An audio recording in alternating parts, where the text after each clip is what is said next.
Monsieur le Président, Monsieur le député Christophe, les abus de médicaments psychotropes évoluent régulièrement et en particulier s'agissant des médicaments à base de codéine.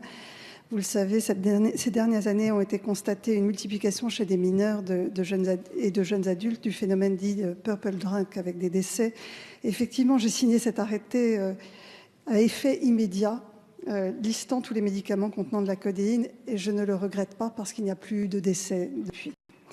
Donc désormais, les patients ne pourront obtenir un médicament à base de codéine qu'avec une prescription médicale.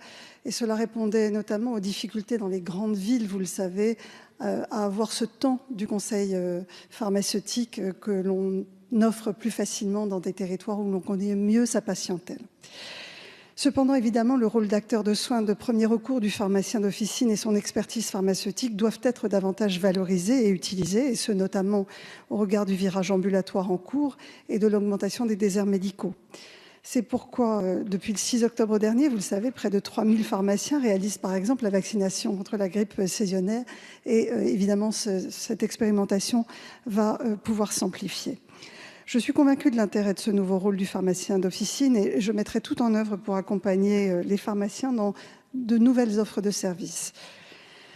Une réflexion pourrait par exemple être engagée sur la prise en charge par les pharmaciens d'officine de pathologies courantes sur la base d'arbres décisionnels fondés sur les données prouvées ou sur une évolution du mode de rémunération aux cohérences ou je dirais une réflexion plus globale sur les leviers à mettre en œuvre pour rendre plus homogène la qualité de la dispensation en officine pour la dispensation de l'ensemble des médicaments devrait aussi être envisagée en parallèle et nous allons y travailler. Cela pourrait concerner des médicaments à prescription médicale obligatoire et à prescription médicale facultative.